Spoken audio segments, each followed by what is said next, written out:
Well, we sure do thank you for letting us into your home or your vehicle or wherever you're watching us this morning. I appreciate that very much. I'm Marlon Bowling, your tour guide to the ag commodities. And I tell you what, this market is really jumpy in several different facets of it. So let's go ahead and take a look at what's going on in the markets. But I do want to point out that we had some overnight export sales. In this case, it'd be over the weekend. If you just joined us, we had 3 sales, and there was one that you really don't hear about very often. It was soft red wheat, 440,000 tons sold to China. That was a fairly big sale. Corn, 267,000 tons and some change to Mexico. And then soybean meal, we sold 183,000 tons to the Philippines. Now, you be the judge on if the trade is reacting properly to this or not. Let's look at how we're trading in the corn. Our quotes are from bar chart. And we have March corn a penny and a quarter lower at 483.5. Trading range on the March contract is only about 4 cents wide from the top to the bottom, including the entire overnight trade. Kind of weird. It's very sleepy here. May is only 1 1/4 lower. In soybean trade right now, you have the March contract down a penny and a quarter. We're at 13.44 1/4. The nearby January is just 1 tick lower. So even though we had sold some soybean meal, the soybeans are actually a little bit weak this morning. Now looking at the meal, we have the January contract $1.80 higher at 414.50 per ton. In soybean oil this morning, the January contract is 12 points higher at 51.57. Then you get to the wheat, where we had that big sale of soft red wheat over the weekend.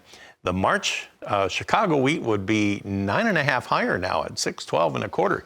It's gaining momentum. Some had to wonder if maybe the buying was all done by the time the announcement came out.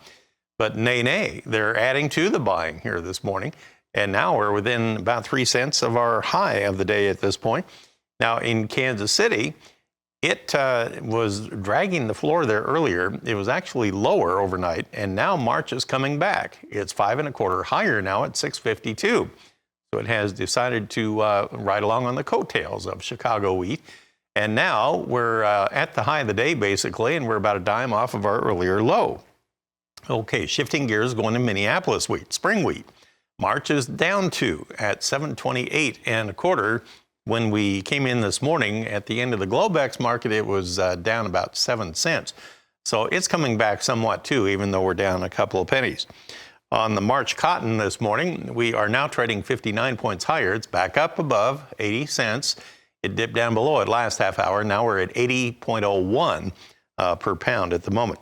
Also, things to keep an eye on, the dollar index this morning, we have the March futures 285 points higher at 103.105.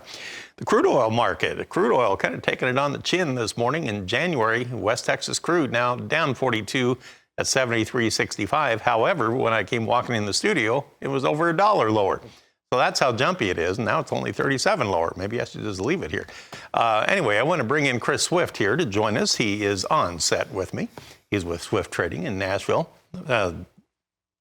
Crude oil jumping around a lot today. It is. Let me bring up something else. And you mentioned this in the overnight trade. Okay, gold market. I want to bring this up.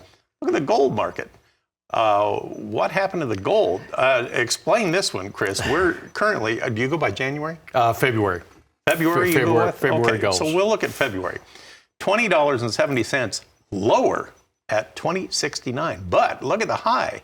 I assume that was last night, 21.52.30. What? It was, and it was right on the opening. When we opened $4 or $5 higher, and then last night, and then it shot higher. And at one time, I think we were close to $60, $70 higher. Really? And the only thing that I can assume off of it is, of course, very thin trading, but most likely those are new all-time historical highs for gold. We've seen a big push in the cash gold markets on several different entities. One here on RFD, where they sell it on the Thursday night program.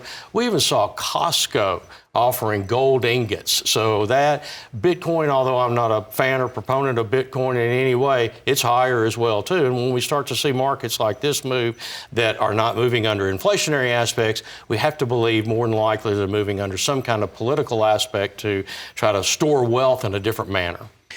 Wow. Okay. So now let's talk about this grain trade today, where we had the big sales announced over the weekend, but The wheat is moving higher, but the others are not. Yeah. Or not much anyway, if anything. What does that mean? I think corn and beans are dominated by South American weather. We talked about that all last week. Most of the analysts had a pretty good assessment of the markets, and most all of them tended to proceed that with South American rains, there was going to have ample plenty of the crop there.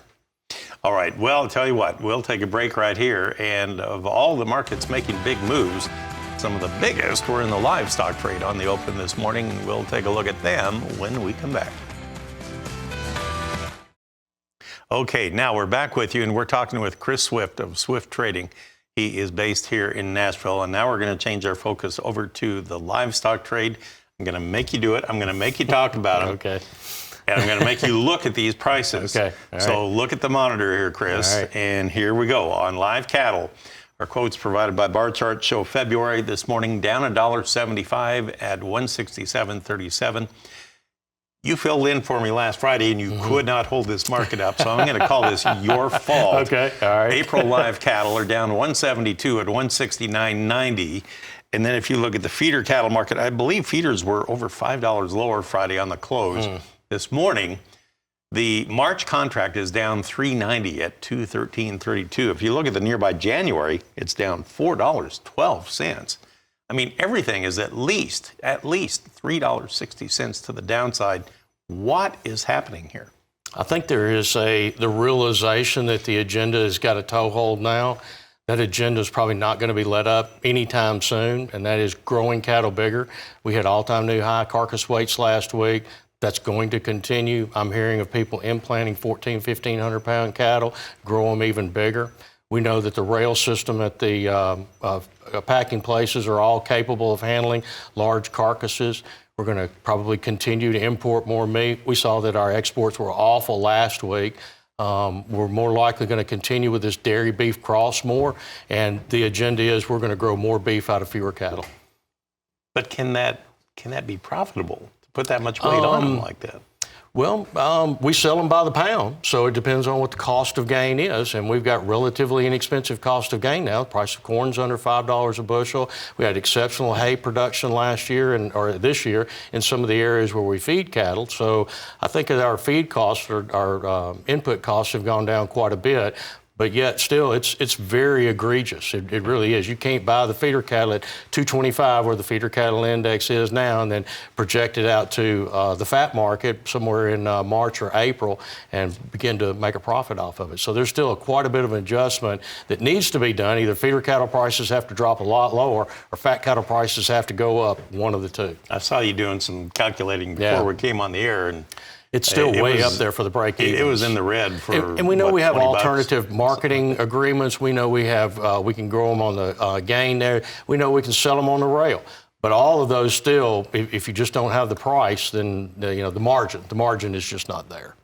I'll leave you with the lean hog trade, Okay. and let's take a look at those lean hog futures. Here they are, and as they come up on the screen, they are up $1.42, so there's a plus sign for you, Chris. It's at 71.52 here this morning, and actually within a dime of our high of the day. So a little bit of good news on the end of the segment here. So thanks for coming in. Always a pleasure. Appreciate it very Yes, much, sir. and thanks for filling in last week, too. Glad to. Chris Swift of Swift Trading here in Nashville. Suzanne, it's all yours.